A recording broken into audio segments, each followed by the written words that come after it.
Syedaralun, aparat TNI Polri dilaporkan menyerang markas kelompok kriminal bersenjata atau KKB pimpinan Egyanus Kogoya pada Kamis 23 Maret 2023 pekan lalu. Berikut informasi selengkapnya untuk Anda. Syedaralun, aparat TNI dan Polri dilaporkan menyerang markas kelompok kriminal bersenjata atau KKB pimpinan Egyanus Kogoya pada Kamis 23 Maret 2023 pekan lalu. Media asing yang bermarkas di Selandia Baru, yakni Radio New Zealand, melaporkan 3 orang tewas dalam bentrokan bersenjata tersebut. KKB pimpinan Egyanus Kogoya merupakan kelompok yang menyandera pilot Susi Air Philip Smart Martens. Operasi pasukan Indonesia dilaporkan digelar pada Kamis 23 Maret 2023 pada pukul 1 dini hari waktu setempat. Serangan ini kemudian memicu serangan balasan dari KKB.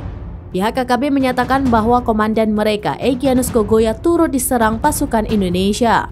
KKB menyebut seorang anggota mereka tewas dalam serangan.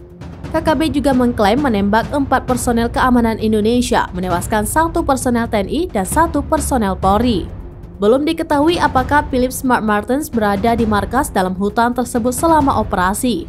Pilot berkebangsaan Selandia Baru itu telah disandera KKB selama 50 hari.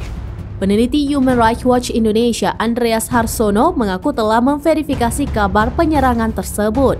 Ia menyebut terdapat beberapa kali bentrokan antara aparat keamanan dengan kelompok bersenjata Papua. Sebelumnya, Polda Papua telah menetapkan 16 orang tersangka pembakaran pesawat Susi Air dan penyanderaan Philip Smart Martens. Ke-16 tersangka itu ditetapkan masuk dalam daftar pencarian orang atau DPO. Pekan lalu, sejumlah insiden kekerasan antara aparat TNI Polri dengan KKB diketahui terjadi di Papua. Demikian informasi terkini Syedaralun. Saksikan terus beragam informasi menarik lainnya di kanal YouTube dan juga Facebook seraminus.com.